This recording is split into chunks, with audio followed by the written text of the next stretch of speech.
கஜானனம் பூதகணாதிசேவிதம் கபித்தஜம்பு பலசாரபக்ஷிதம் உமாசூதம் சோகவிநாசகாரணம் நமாமி விக்னேஸ்வர பாதபங்கஜம். வணக்கம். இந்த ராகு கேது பயிற்சிங்கிறது இந்த குரு பயிற்சி மாதிரியோ இல்லை சனி பயிற்சி மாதிரியோ ஒரு ராசிக்கும் தனித்தனியாக மிக நீளமான பலன்களாக நல்லா அலசி ஆராய்ஞ்சு சொல்கிறதுங்கிறது ப்ராக்டிக்கலாக முடியாதுங்க. என்ன காரணம் அப்படின்னா, இந்த ராகு கேதுக்கள் சாயா கிரகங்கள். ஏன்னா எப்பேற்பட்ட ஆளையும் கவித்து விட்டுரும், ஏமாற்றிடும். அதனால தான் இந்த ராகு கேதுக்கள் பயிற்சியாக போகக்கூடிய ராசிக்குள்ளே என்ன கிரகம் இருக்கோ அதுக்கு தகுந்த மாதிரியான பலன்களை தான் கொடுக்கும். அப்படிங்கிறதால மிக முக்கியமான பயிற்சியாக இருந்தாலும் கொஞ்சம் சுருக்கமாக தான் பலனை சொல்லியிருக்கோம். இது வரைக்கும் நம்ம எஸ்கே கிரியேஷன் சேனலை சப்ஸ்கிரைப் பண்ணாதவங்க இப்போவே சப்ஸ்கிரைப் பண்ணிக்கோங்க. உங்களுக்காக தினம் பயனுள்ள ஜோதிட தகவல்களும் ஆன்மீக தகவல்களும் காத்துட்ருக்கு. இப்போ ராகு கேது பயிற்சி பலன்களை பார்க்கலாம். ராகு கேது பயிற்சி பொறுத்த வரைக்கும் வர்ற ஆகஸ்ட் மாதம் 18ஆம் தேதி நிழல் கிரகங்கள்னு சொல்லக்கூடிய ராகு கேது பயிற்சி நடக்குது. இதில் ராகு சிம்மராசியில் இருந்து கடகத்துக்கும், கேது கும்பராசியில் இருந்து மகரத்துக்கும் பயிற்சி ஆகிறாங்க. பொதுவாகவே எந்த ஜோதிடருக்குமே இந்த ராகு கேதுக்களோட பலனை எடுத்து சொல்கிறதுங்கிறது கண்டிப்பாக அது அவங்க சக்திக்கு அப்பாற்பட்டதாக தான் இருக்கும்.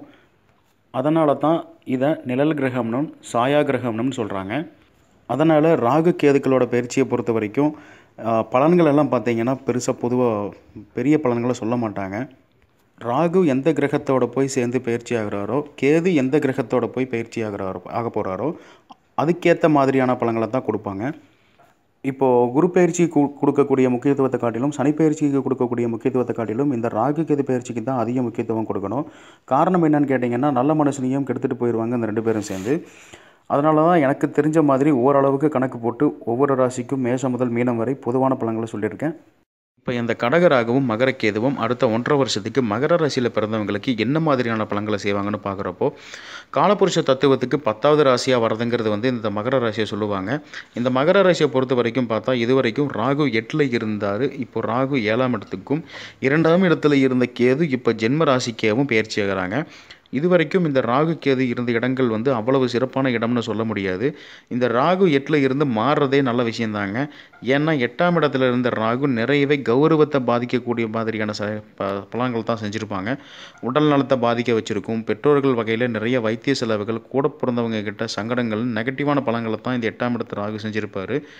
ஸோ இந்த 8ல் இருந்து 7ஆம் இடத்துக்கு பயிற்சி ஆகிற ராகு என்ன மாதிரியான பலன்களை செய்வாங்கன்னு பார்க்குறப்போ, 7ஆம் இடத்துல ராகு நிற்கிறதுங்கிறது யோகம்தான். எப்படின்னா 7ஆம் இடம்ங்கிறது பிரயாண ஸ்தானம். அதனால் ஒரு சிலர் இந்த வெளிநாடு போகிறதுக்கான நீண்ட நாளாக வெளிநாடு போகணும்னு பிளான் பண்ணிட்டுருப்பாங்க.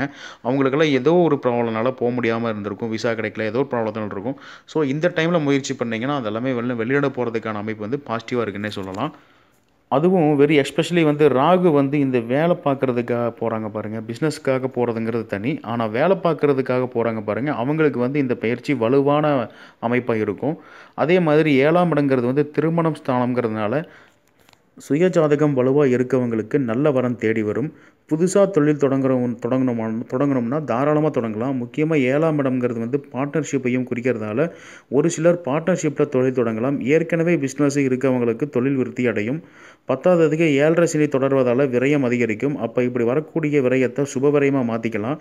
மகர ராசியை பொறுத்த வரைக்கும் ராகு 8ல் இருந்து 7க்கு வர்றதே நல்ல விஷயங்கிறதுனால நல்ல பலனை தான் செய்யும். அதனால் கவலைப்பட வேண்டியதில்லை. அதே மாதிரி ராசியிலேயே கேது உட்கார்றதால பல நீண்ட நாளாக போகாத கோயிலுக்கெல்லாம் போயிட்டு வருவீங்க. கேது ஆன்மீக ஞானக்காரகங்கிறதுனால ஆன்மீக தொடர்பு அதிகரிக்கும். நிறைய ஆன்மீக சம்மந்தமான ட்ராவலிங் பண்ணுவீங்க. நீங்கள் ட்ராவலிங் மேலே ட்ராவலிங் பண்ணிட்டே இருப்பீங்க. அதே மாதிரி கனவு எல்லாம் வித்தியாசமாக வரும். சாமி கோயில், கோபுரம், அன்னதானம் போடுற மாதிரி அந்த மாதிரி வித்தியாசமான கனவுகள் வரும்னு சொல்லலாம். இந்த கேது ராசியில் உட்கார்றதுங்கிறது யோகத்தை தான் செய்யும். மதிப்பு மரியாதை கூட்டும், செல்வாக்கு அதிகரிக்கும். ஏன்னா கேது ஞானக்காரகங்கிறதுனால நீங்களே ஆட்டோமேட்டிக்காக ரொம்ப சாஃப்ட் கேரக்டராக மாறிடுவீங்க. இப்போ இந்த மகர ராசியை பொறுத்த வரைக்கும் ராகு கேது பயிற்சிங்கிறது நல்ல பாசிட்டிவான பயிற்சியாக தான் சொல்லணும். ஸோ இதுக்கு பரிகாரம்னு பார்த்தா சங்கடகதா சதுர்த்தி அன்னைக்கு பிள்ளையாருக்கு அபிஷேகம் பண்ணுறதுக்கு பால், பன்னீர், தேன், திண்ணீர், குங்குமம், சந்தனம், அருகம்புல் இந்த மாதிரி ஏதோ ஒன்று வாங்கி கொடுங்க, நல்லதே நடக்கும். இந்த ராகு கேது பயிற்சியை பொறுத்த வரைக்கும் இந்த 2 கிரகங்களும் எந்த கிரகத்தோட போய் பயிற்சி ஆகுதோ அதுக்கு தகுந்த மாதிரி பலன்களை தான் மாறுபடுங்கிறதுனால இப்போ சொன்னது பொது பலன் தாங்க. அவங்க ஜாதகத்துக்கு தகுந்த மாதிரி பலன்கள் மாறுபடும். இந்த வீடியோ பிடிச்சிருந்தால் லைக் பண்ணுங்கள், ஷேர் பண்ணுங்கள். கண்டிப்பாக மறக்காமல் சப்ஸ்கிரைப் பண்ணுங்கள். நன்றி.